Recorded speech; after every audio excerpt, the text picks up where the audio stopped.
Hi, and welcome. You're listening to the X22 Report. My name is Dave, and this is episode 1105A, and today's date is October 19th, 2016, and the title of the episode is Central Bankers Want Universal Basic Income for Everyone to Control the People.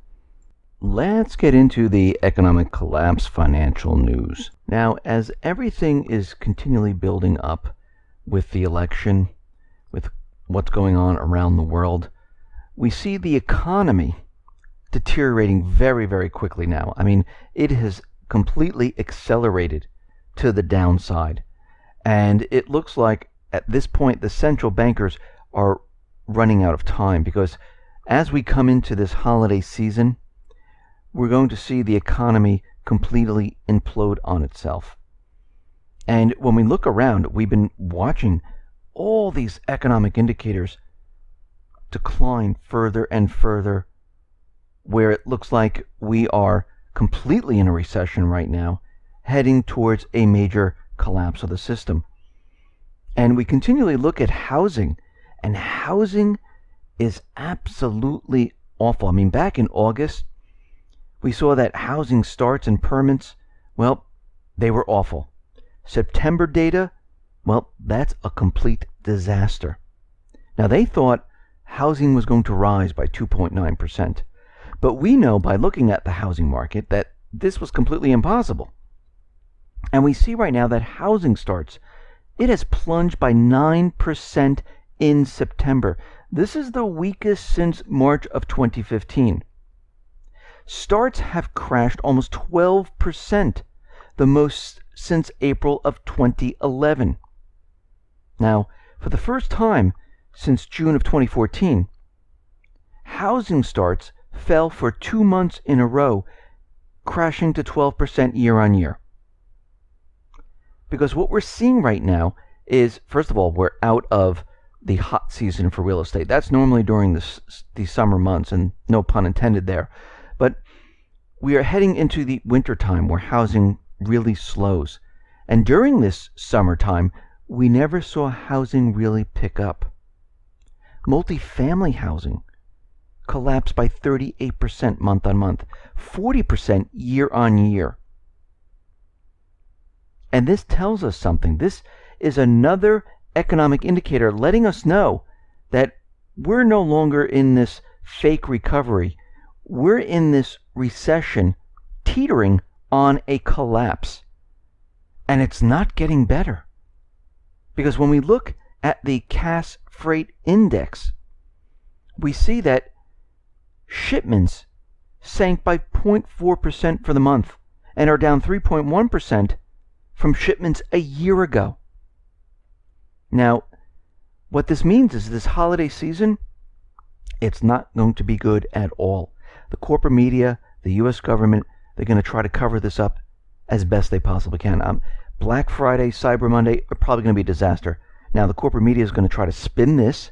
They're going to try to make it look like that everything is great. They're going to show those 10 people trying to get into Walmart, but rest of the stores are completely empty. And when we look at Cass Freight Index, we see shipments are completely declining. The shipments right now are lower than 2015, 2014, and 2013. Cass Freight expenditures, well, those are declining also. And they're lower than 2015, 2014, and 2013. Rail volumes are lower in 2016 than 2015 than 2014. So what we're seeing right now is this holiday season is going to be a complete disaster. And we understand that the retail market, well, it's not going to do as well as it once did. This is why stores continually close. This is why we're seeing more and more people being laid off from the retail industry. And believe me, people are not moving towards the online sales because we're not seeing the decline in retail from brick and mortar stores reflected in the online sales where it's going up the same amount. What's really happening is people are losing their jobs. People don't have that extra income to go out and purchase goods from these online stores or from the brick and mortar stores. And as more and more people lose their jobs, it's just going to get worse. And we've been seeing this. And even the people that are finding the jobs, they're finding part-time work. And the part-time work is not bringing in the same income. And we have proved this over and over with the federal government tax receipts, with the state tax receipts, showing that revenue has continually declined, even though the U.S. government central bankers are telling us that unemployment is almost at full capacity here, which is a complete lie. And we all know it is a lie. We see the central banks, they are making their move. They only want one digital currency, and that is their digital currency.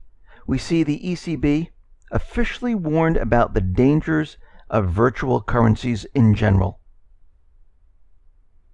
And they pointed to one in particular, that is Bitcoin. The increase in the use of virtual money, they said, might lead to a decrease in the use of real money, thereby also reducing cash needed to conduct the transactions generated by nominal income. Well, that is true, because people are going to say, well, we don't need the central bank. We don't need to use their currency, which is the dollar in the United States, the euro in Europe. We'll use this virtual currency. And if we just deal in this, guess what? You don't need to pay taxes on it unless you convert it over to the central bank currency. And this is what they're most afraid of.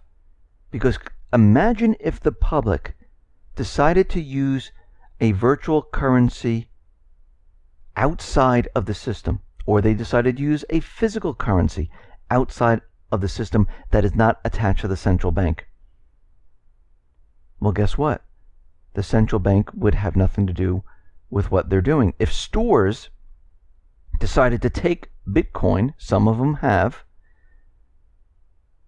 until you convert it, you're fine. And they're very worried about this. So what they're doing is they're creating legislation where they're trying to get rid of Bitcoin and other virtual money. And the ECB urged EU lawmakers to tighten proposed new rules on digital currencies, fearing they might one day weaken their control over the money supply in Europe, in the United States, and everywhere. The central bankers are very scared about other currency systems because it would be outside of their system.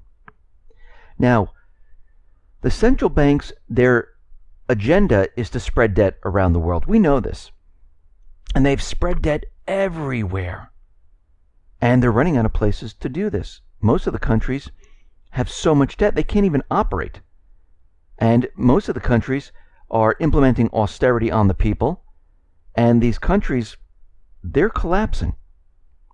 And the debt level is getting so high, it cannot be sustained.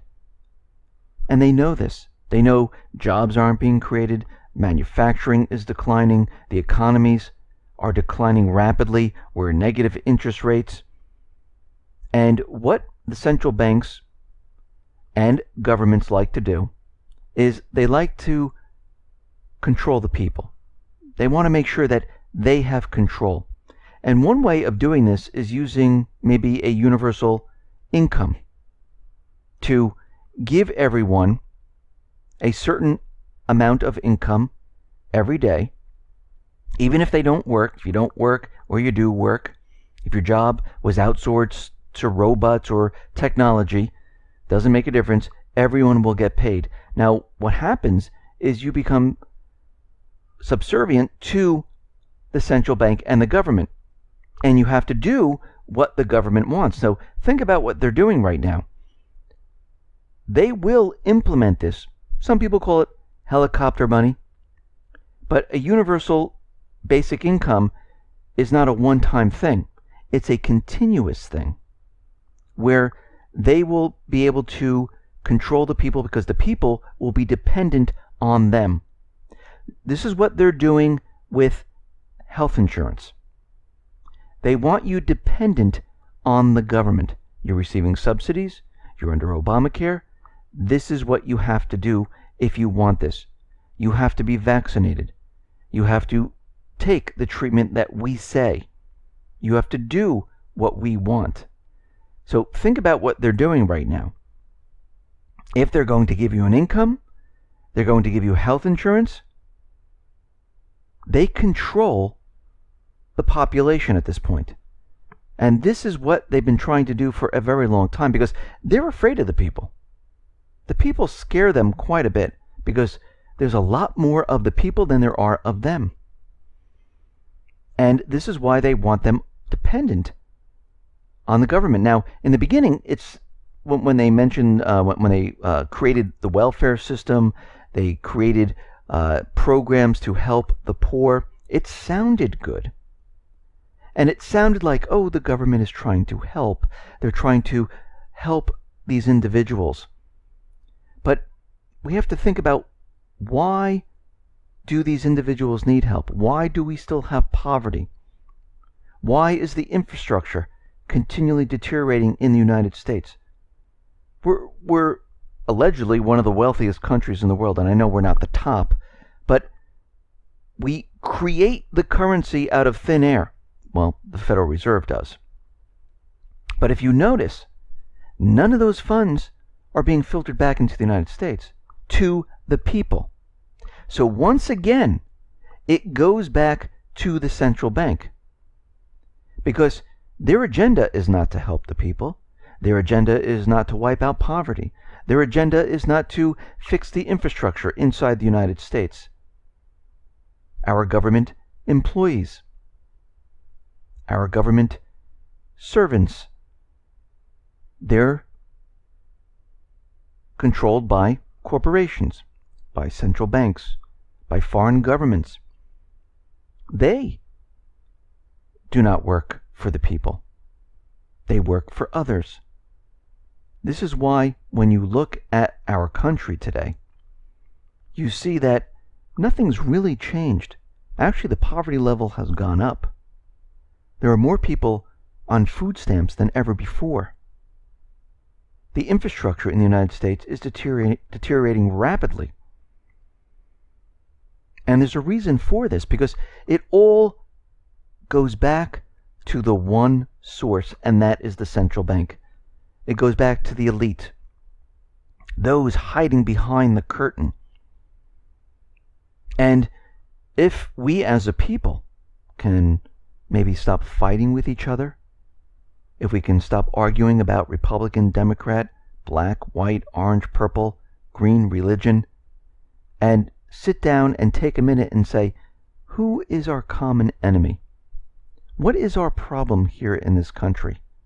Why has nothing changed over the years? Why has it gotten worse? Why do we have so much debt? Why are they trying to take away our rights? If we can sit down and do this, we would be a force to be reckoned with. We would be able to change what is happening right now. We would be able to remove that central bank. We would be able to get rid of the system we're on right now. Remember, this system was brought into existence in 1913. The founding fathers fought to get rid of this system. Andrew Jackson was campaigning on getting rid of the central bank.